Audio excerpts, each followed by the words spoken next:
All is well. It's your girl, She Loves Lights. Here to do a video for things that I wish I would have considered, deeply considered, before getting on the lock journey. And I want to preface, before I get into these 4 things, I want to say this. I've been on a lock journey, for most of you all know, for about 7 years. And throughout the 7 years, I'm just going to be very honest with you. The 7 years has not always been, I love my locks. Oh my God, they're gorgeous. They're the best thing that's ever happened to me. I don't ever see myself without locks. You know, like this is it. This is the end all be all. No, that has not been my journey. My journey has been, I love them, I love them, I love them, I hate them, I hate them, I hate them, cutting off tomorrow. I can't wait to get me some weave in my hair. Oh, all my children gonna have locks. Oh no, none of my kids gonna have locks.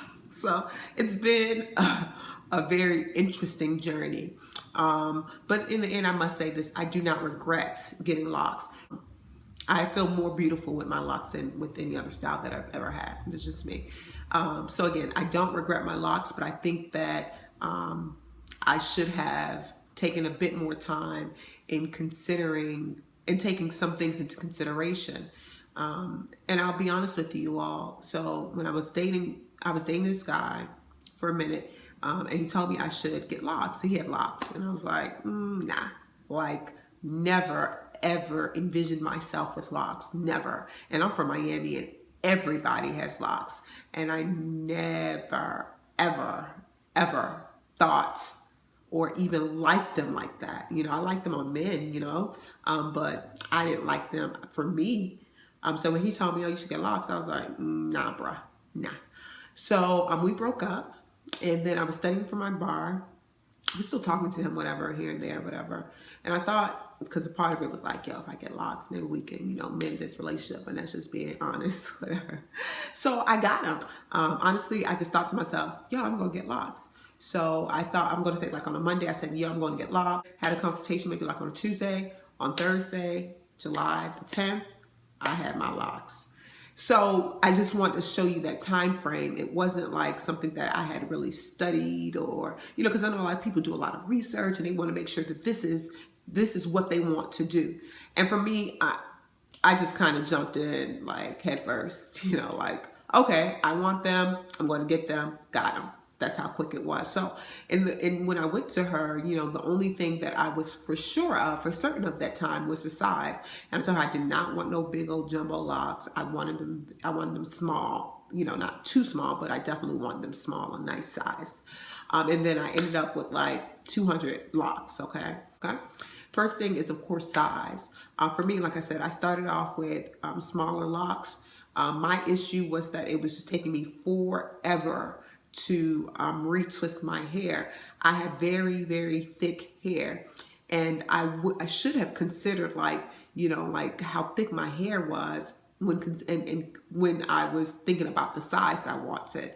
And so what happened was I had all this hair on my head, and I didn't like it. I just felt like it was just too much hair on my head, and it took forever to wash, forever to retwist, forever to style. I have issues with the size that I have now. I have issues styling my hair when I go to get my loctician. She styles my hair. I have issues styling my hair with the less locks, with the, you know, I have 90 something locks now. I have issues styling with that, you know, with that much locks. So just imagine if I had 200 locks, like it would be damn near impossible for me to style my hair. So it was just too much, and I don't think I really considered what my hair would look like once the locks had matured. You know, when I walked out the salon, it was nice, you know.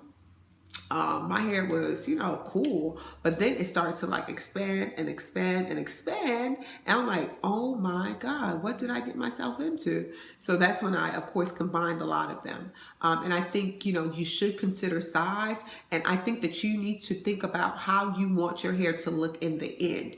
And from that picture, you can kind of gather, you can tell your beautician they should understand how you should start it, because you have to take in consideration that your hair is going to expand, it's going to mature, you know, it's going to be, you know, more and more shed hair is going to, you know, be on that lock, and it's going to get bigger and bigger and bigger. So you should, what I would say is that you should think about how you want your hair to look once it's fully mature. And from that, tell your loctician, listen, I want my hair to be this and this length, or this and this size, not length, sorry, such and such size. And from there, she or he should be able to determine how you should start it, because they'll take all those other processes, the processes of your hair, into consideration. Okay, so also when we talk about size, so one thing that really annoys me about my hair is the grid. I'm not really a stickler for really nice parts and stuff like that, but it's like this lock right here, because I had to combine it, it's long. I don't like the fact that it's so long. It's like, this is how long it is. Others are, this is a rectangle. I didn't want rectangles, but I have this one rectangle because I had to combine my hair, because I felt like it was just too much hair. So, so you have to just be mindful that, if at some point you decide to combine your locks, your grid is not going to be the same. You're going to mess up your grid. Okay, so if that stuff, the parting and stuff, is very important to you, then please understand that you want to make sure that you make, the right decision in terms of size early on, before, your locks are matured, and then you got, a grid that isn't to your liking, and, causes more issues than it would have if you would have considered those things at the beginning. Sorry, this is going to be a long video. Let's move on. Second thing I would have considered is price. If you are someone who does not do hair, okay, and I don't think I do hair in terms of, okay, I know how to retwist, I can braid my hair, I can plait it, I can, put like the curls or rollers in them, whatever. But in terms of like styles, like up styles and all these flat twists, and I don't do that. I can't do that. Maybe I can do it, but it's something I'm not going to try to, I'm not interested in learning those processes. So I have to pay someone to style my hair. So if ever my hair is in an up style, it ain't something I did, because I can't do it and I'm not willing to learn. I don't want to learn to do it. So it's something I have to pay for. So some people, like for me, I just can't style, but I can retwist. And that's, throughout the year, I would say I style it maybe no more than 4 times a year, no more than 5. But every time I go get it styled, I'm paying for it. So if you're not someone who knows how to do your own hair, you have to consider price, okay? And what I've noticed, and the girl I go to, thank God she's like, I love her because she does hair excellently, but she also is the cheapest person I found. When I look for locticians, when I was looking for locticians, everybody was starting at least at 65, And then you're walking into something you may not know how, if they do hair really well, or if it's a recommendation, you see a homegirl hair look good, whatever. But that's $65. And sometimes it's just only for a wash and a basic retwist. And if you want to style, they're going to charge you extra 20, 25 or whatever. And then if you're someone who wants your locks to be neat every 2 weeks, like, yeah, that's going to be a lot of money. So, I would say definitely learn how to, at least at the very minimum, how to retwist your hair. But, I have a sister who cannot do hair. Like, it's amazing. Like, it's so funny how she even brushes her hair. So, like, she always has to get her hair done. So it always costs her. Luckily, I have a sister who does hair. So, most times she goes there. But if my sister don't feel like doing hair, she got to go somewhere and pay for it. So if you're one of those people who just don't know how to do hair, then take into consideration price. And someone came to me like a month ago and told me that they want to start locks and who started my locks. And I told her I'm not in contact with the woman that started my locks. You can go to my loctician, but if you want me to be very honest with you, you can do them yourself. She does the double strand twist on her natural hair. I'm like, you can really do it yourself. And maybe you can have someone like a relative or a friend, just make sure that, your parts are straight, whatever, but you can do it yourself. So I would say, do it yourself, because you can. only if you're like, those people who cannot do hair, then definitely go ahead and have somebody do your locks, start your locks and maintain your locks. But just understand that that's going to be a lot of money associated with maintaining locks if you can't do anything by yourself. But I would even tell people, start your locks on your own. It's not difficult. It's not rocket science. If you can double strand or however you want to do your hair, comb coil it, whatever. Only if you're doing like sister locks or something like that, then of course go to a sister lock technician. But if you're doing the standard traditional locks, I would say start them yourself. I think it's a better story as well when you start your own locks. Everything's not about stories because I didn't, but I'm just saying I think that it's a definitely a conversation starter, and I think that I could have started my locks myself, but I was just so gung-ho about this whole idea of perfect locks, honestly. Three, I would say products.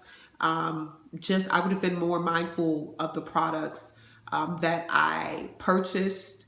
Also, be mindful of the products that people use in your hair. I would definitely say read labels. For a big part of my lock journey, I was at the beginning, I was using Carol's Daughter lock butter, and it had wax in it, and I would put so much of that stuff in my hair. So just be mindful about the products that you use. I honestly, I can get a bomb retwist with just some water, honestly. It's not necessary. And I'm not saying that if you just use water and oils that you will not, that your locks are going to be like the cleanest, that you won't have any type of residue or buildup. No, I'm not saying that.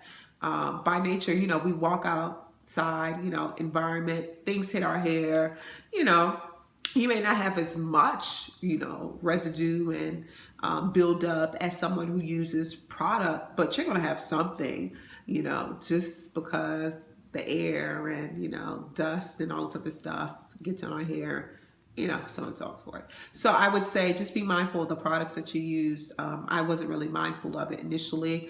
I just wanted my hair to be laid. And Carol saw lock butter does lay your hair, but it's at what cost? That's what it is, really, at what cost? And you can find products that are more simple ingredients, more organic, and you can get your hair to be laid as well. So, and the last thing I would definitely should have considered is patience, patience, patience, patience. It takes a lot, honestly. I think now at 7 years, I look back, I'm like, wow, that was fast. But when I was in the process, I was like, wow, this is slow. Many times, what we do is, before I had my locks, this is what happened. I remember a girl, I was studying for my bar. I was in Panera, and a woman walked in and her locks were gorgeous. I was like, oh my God. And I automatically, in my head, I envisioned that my hair would look just like that, and it doesn't. It doesn't look anything like that woman's hair. And so, it takes a lot of patience for you to get to that stage that, where you're envious of that person's hair. It's not just like you wake up and you get mature, long, luscious long. So it says take patience. And I would say that if you don't have patience, you're not going to survive. You will not survive it, honestly. So just make sure that you understand that there is a process, just like life. It's a process, and your hair goes through a certain process where it's like baby locks and teenagers, and it becomes more mature. So just understand that you need patience in order for you to survive this journey. So those are the 4 things. Again, I would consider size.